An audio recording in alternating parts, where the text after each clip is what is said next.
Hello everyone. इस video में हम डिस्कस करेंगे 45 बायोलॉजी जो जीव विज्ञान है उसके महत्वपूर्ण क्वेश्चंस जो बार बार एग्ज़ाम में पूछे जाते हैं और बहुत ही महत्वपूर्ण हैं। जो आपकी प्रतियोगी परीक्षाएं हैं जैसे UPSSC PET एग्ज़ाम होने वाला है, उसके साथ साथ पुलिस, लेखपाल, रेलवेज़ और SSC एग्ज़ाम के साथ साथ स्टेट एग्ज़ाम्स जो होते हैं, तो जो वनडे एग्ज़ाम होते हैं उन सभी के लिए बहुत ही ये हेल्पफुल होने वाले हैं। तो चलिए पहला क्वेश्चन देख लेते हैं। यह है कि जीवों के संक्रमण के विरुद्ध प्रतिरोध का अध्ययन क्या कहलाता है, क्या कहते हैं हम उसको हम कहते हैं इम्यूनोलॉजी। ये हमारा बी ऑप्शन, इस क्वेश्चन का आंसर यहाँ से हो जाएगा। अगला है DNA डीऑक्सी न्यूक्लिक एसिड की श्रृंखला बंधी होती है, तो ये सेकंड क्वेश्चन है, इसका आंसर हो जाएगा यहाँ से हाइड्रोजन बंध से। अगला क्वेश्चन पूछ रहा है निम्नलिखित में से कौन सा पादप हार्मोन है, हार्मोन्स पादप, तो ये हमारा है साइटोकाइनिन। ये जो डी ऑप्शन है ना, साइटोकाइनिन, ये हमारा पादप हार्मोन्स है। आगे है हरित क्रांति में प्रयुक्त प्रमुख पादप कौन सा है, इसमें ना कौन सा था जो हरित क्रांति में हमने प्रयुक्त किया था, तो इस क्वेश्चन का जो आंसर है वो हमारा यहाँ से हो जाएगा मैक्सिकन गेहूँ। तो ये डी ऑप्शन, इस क्वेश्चन का आंसर यहाँ से हो जाएगा। तो इसमें क्या है कि जो हरित क्रांति कार्यक्रम के तहत, इसका तो ये यहाँ से आंसर हो जाएगा, हरित क्रांति कार्यक्रम के तहत ज़्यादा उपज देने वाले गेहूं और चावल के बीज गरीब किसानों के द्वारा जो है लगाए गए थे। ठीक, तो ये आप यहाँ से समझ पा रहे हैं हरित क्रांति क्या है कि जो पैदावार अच्छी, जो हमारी फसलें थीं उनकी पैदावार यहाँ से अच्छी हुई थी। तो ये आप हरित क्रांति के बारे में थोड़ा सा यहाँ पर जान लेते हैं। तो हरित क्रांति का आशय क्या है, हरित क्रांति क्या है, एक उच्च गुणवत्ता वाले जो बीज हैं और जो रासायनिक उर्वरक हैं और जो नहरी सिंचाई है उन सभी पर आधारित हमारी एक प्रक्रिया थी जिसमें हमने कृषि में जो परिवर्तन लाने की कोशिश की थी। तो इसमें जो इसलिए इसे जो बीज, उर्वरक और सिंचाई प्रौद्योगिकी भी कहा जाता है, बीज, उर्वरक और सिंचाई। तो इसका जो श्रेय है, अगर हम भारत की बात करें तो MS स्वामीनाथन। अगर हम अमेरिकी नागरिक की बात करें तो उनका नाम है नॉर्मन अर्नेस्ट बोरलॉन्ग। तो 1966 में क्या हुआ था, भारत में 1966 में सूखा पड़ा था, तो ये पद्धति अपनाना अनिवार्य हो गया था। तो इसमें थोड़े बहुत प्रयास पहले भी किए जा रहे थे, लेकिन 1966 और 67 में हरियाणा और पंजाब में ये जो है पूरी तरीके से जो प्रयोग में आ गए थे, तो इससे जो है उत्पादन में बहुत ज़्यादा वृद्धि देखी गई थी। अगला क्वेश्चन है निम्नलिखित में से कौन जो है गाजर का अच्छा स्रोत है, लोह का अच्छा, आयरन का जो अच्छा स्रोत है वो यहाँ पे हमसे पूछ रहा है। तो इसमें जो पालक है वो हमारा यहाँ पर आयरन का अच्छा यहाँ पर स्रोत है। गाजर विटामिन A का अच्छा स्रोत होता है। आगे है, ये है वर्गीकरण में वर्गीकी के समूह का सही आरोही क्रम, आरोही मतलब बढ़ता हुआ क्रम, इसको हम इंक्रीजिंग ऑर्डर कहते हैं, वो यहाँ पे हमसे पूछ रहा है। तो वो जो क्रम है वो हमारा हो जाएगा स्पीसीज, जीन्स, फैमिली, ऑर्डर। आगे है अगला क्वेश्चन, निम्नलिखित में से कौन सा जंतु मछली नहीं है, तो लंगफिश मछली है, डॉगफिश मछली है, कैटफिश मछली है, सिल्वर फिश यहाँ पर मछली नहीं है।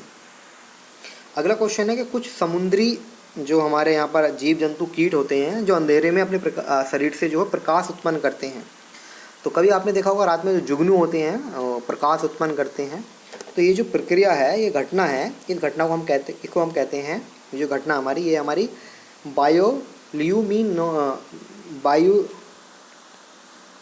इसको हम घटना को, ये मिनीसेंस है ना, बायोल्यूमिनेसेंस, इसको हम कहते हैं हिंदी में जीव दीप्ति, ठीक है। बायोल्यूमिनेसेंस, प्रकाश उत्पन्न करने के बहुत सारे हमारे पास साधन होते हैं, लेकिन कुछ प्राणी भी प्रकाश उत्पन्न करते हैं। तो प्राणी से जो उत्पन्न प्रकाश है उसको हम कहते हैं जीव दीप्ति, हिंदी में कहते हैं, और इंग्लिश में कहते हैं बायोल्यूमिनेसेंस, या शीतल, इसको हम जो शीतल प्रकाश भी कहते हैं।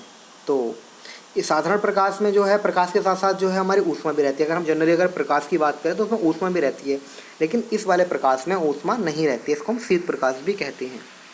अगला क्वेश्चन है कि प्रोटीन के निर्माण में किस तत्व की आवश्यकता होती है।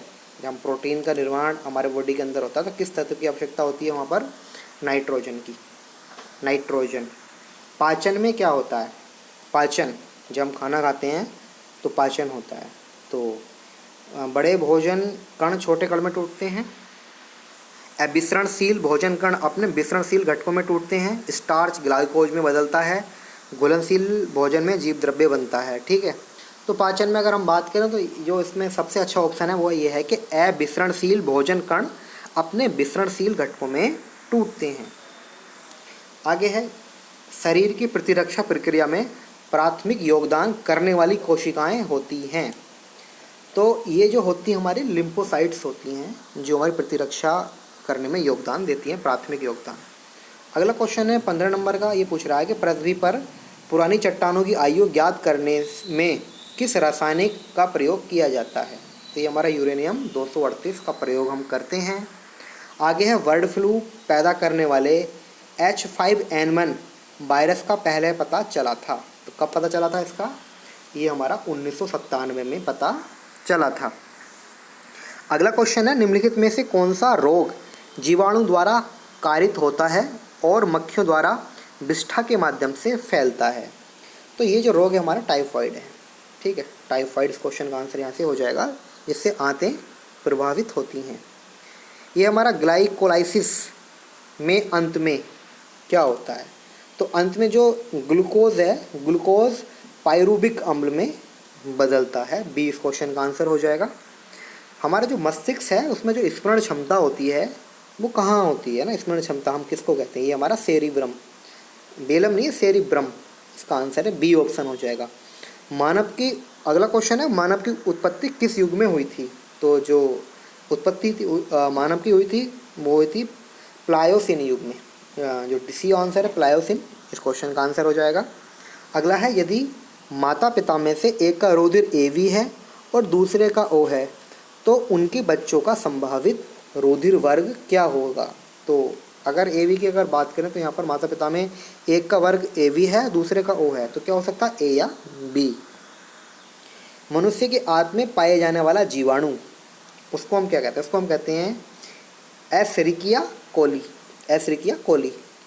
अगला क्वेश्चन है, फाइलेरिया रोग का जनक। फाइलेरिया रोग का जनक, तो इसका आंसर हो जाएगा हेलिम्थ, जैसे कि आप यहाँ पर देख पा। तो इसका आंसर यहाँ से जो हो जाएगा वो हो जाएगा सी, हेलमिंथ। हेलमिंथ।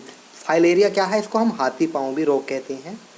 ये रोग क्यूलेक्स, एक मच्छर होता है हमारा क्यूलेक्स, क्यूलेक्स मच्छर के काटने से की वजह से होता है। तो इसमें जो इस मच्छर ने काट लिया तो इसमें हमारा पुवेरिया नामक एक परजीवी शरीर में चला जाता है, जिससे ये रोग हो जाता है और इसको हम फाइलेरिया कहते हैं। आगे है, हीमोग्लोबिन तथा साइटोक्रोम का घटक है। तो हीमोग्लोबिन और जो यहाँ पर साइटोक्रोम का जो घटक है, क्या? हीमोग्लोबिन समझ जाइए, यहाँ पर क्या आंसर होने वाला है? आयरन। ठीक है, इस क्वेश्चन का आंसर यहाँ से आयरन हो जाएगा। किस विटामिन को हार्मोन्स माना जाता है? तो विटामिन डी को हम हार्मोन्स मानते हैं। थोड़ा सा विटामिन के बारे में और जान लेते हैं। तो जो इसको हम जो विटामिन है हमारा डी, उसको हम जो है हार्मोन्स भी कहते हैं। तो विटामिन के बारे में जान लेते हैं। तो विटामिन ए, इसका जो रासायनिक नाम होता है वो होता है हमारा रेटिनॉल। विटामिन ए का रासायनिक नाम रेटिनॉल होता है। इससे हमें रतौंधी रोग होता है।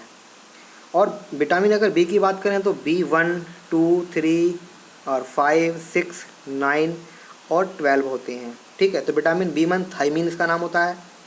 और जो इम्पोर्टेंट है, इससे बेरी यहाँ पर हमारा रोग होता है, बेरी कवज और अपच भी हो जाती है इसकी कमी से, तो बेरी यहाँ पर हो गया, आपको याद रखना। तो विटामिन जो B9 होता है इसको हम फॉलिक एसिड कहते हैं। ठीक है, और अगला जो हमारे बालों के लिए जो जिम्मेदार होता है हमारा विटामिन B3 होता है, B3।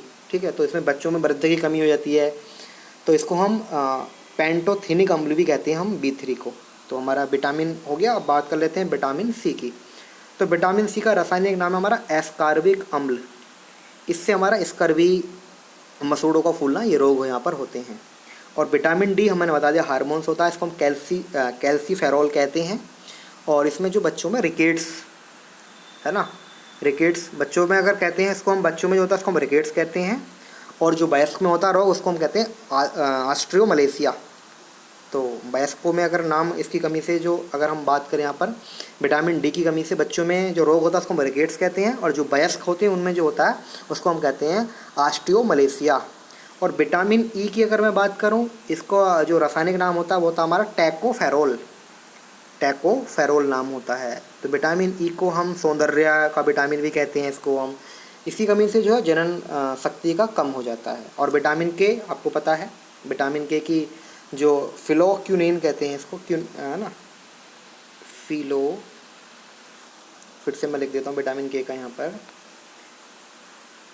फिलोक्विनोन। इसकी कमी से रक्त का थक्का नहीं बनता है विटामिन के। अगला क्वेश्चन है पाटेला। समझ में आ रहा होगा, पाटेला एक हड्डी होती है, ठीक है, पर ये क्या है, पैर में जो पाई जाने वाली अस्थि, इसको हम पाटेला कहते हैं, पैर में पाई जाती है। अगला है 1 घन मिलीमीटर में श्वेत रक्त कोशिकाओं की संख्या कितनी होती है। तो ये 6 से 10,000 यहाँ पर होती है संख्या। नर में परिवार नियोजन प्रयुक्त होता है। नर में परिवार नियोजन हेतु जो प्रयुक्त करते हैं उसको हम कहते हैं, ये हमारा होता है बैसेक्टोमी होता है ना नर में, जो परिवार नियोजन हेतु जो हम प्रयोग करते हैं। कालाजार रोग एक जो रोग है, ये किसकी वजह से होता है, ये जो कालाजार एक रोगाणु है ना, कालाजार एक तरीके का रोगाणु है, ये हमारा लेशमानिया, जिसका जो कालाजार रोग होता है इसका जो रोगाणु है उसका नाम है हमारा लेशमानिया। इबोला वायरस क्या है, एक तरीके का प्राणघातक वायरस। इबोला क्या है, प्राणघातक वायरस है। आगे है हमारा टाइफॉइड तथा कालरा विशिष्ट उदाहरण हैं। टाइफाइड और कालरा ये जो उदाहरण हैं, ये किससे होते हैं, ये हमारे ये जल से तो होते हैं रोग, ये तो जलजन्य रोग हैं। निम्नलिखित में से कौन सा शरीर में भंडारित नहीं होता विटामिन, तो शरीर में जो स्टोर नहीं होता विटामिन वो हमारा विटामिन सी है। ये हमारा ल्यूकेमिया एक प्रकार का कैंसर है जिसमें असाधारण बढ़ोतरी होती है। काय में बढ़ोतरी होती है, हमारी श्वेत रक्त कणिकाओं की संख्या में वृद्धि हो जाती है। प्रथम प्रतिजैविक पृथक किया गया था। जो प्रथम प्रतिजैवी है जो पृथक किया गया था उसका नाम था टेरामाइसिन। 20 क्वेश्चन का आंसर हो जाएगा टेरामाइसिन। निम्नलिखित में से कौन सी खाए जाने वाली फफूंद है, ठीक है, खाए जाने वाली फफूंद, ये हमारा मार्केला। 20 क्वेश्चन का आंसर यहाँ से हो जाएगा बी, मार्केला। यह है भ्रूण किस में अनुपस्थित होता है, तो ये शैवालों में अनुपस्थित होता है भ्रूण। अगला क्वेश्चन है पत्तों में दिखाई देने वाली सिराएं क्या कार्य करती हैं। जो पत्तों में सिराएं होती हैं वो चालन का यहाँ पर कार्य करती हैं। आगे है निम्नलिखित में से कौन सी विटामिन जल में घुलनशील है। भाई विटामिन से एक तो जल में घुलनशील होती है और एक वसा में। तो जल में घुलनशील हमारी विटामिन है बी और सी, और बाकी जो बची हुई हैं जल में घुलनशील हैं, और जो बाकी विटामिन बची हैं वो हमारी वसा में घुलनशील होती हैं। रतौंधी जो किस विटामिन की कमी से होता है, ऊपर बताया था मैंने, विटामिन ए की कमी से रतौंधी होता है, बी से बेरी होता है। आगे है निम्नलिखित में से किस विटामिन का नाम थायमीन है। पीछे बताया था मैंने किस विटामिन का नाम यहाँ पर थायमीन है। तो विटामिन जो B1 है उसका नाम बताया था मैंने थायमीन। विटामिन B1 का नाम थायमीन बताया था। इससे क्या होता है, हमारा बेरी यहाँ पर रोग होता है। थायमीन बेरी यहाँ पर रोग होता है। और विटामिन B9 बताया था मैंने, क्या नाम बताया था, फोलिक एसिड। आगे देख लेते हैं कौन सी विटामिन हड्डियों को मजबूती प्रदान करने में सहायक है। हड्डियों को मजबूती प्रदान करने में सहायक है, बताया था मैंने, सूखा रोग होता है ना, रिकेट्स कहते हैं। विटामिन डी इस क्वेश्चन का आंसर हो जाएगा। और ऑस्टियोमलेशिया वयस्कों में कहते हैं इसकी कमी से जो रोग होता है, और रिकेट्स जो बच्चों में होता है। विटामिन डी की कमी से बच्चों में जो रोग होता है, बच्चों में होता है, ये आगे यहाँ पर रिकेट्स होता है। और जो वयस्क होते हैं प्रोडो में होता है हमारा ऑस्टियोमलेशिया। प्रोटोजोआ की वजह से कौन सी बीमारी होती है, तो प्रोटोजोआ की वजह से जो बीमारियाँ होती हैं, भाई मलेरिया क्या है, एक मच्छर मादा एनीप्लीज क्या प्रोटोजोआ है, पायरिया प्रोटोजोआ है, पेचिस क्या होता है प्रोटोजोआ है।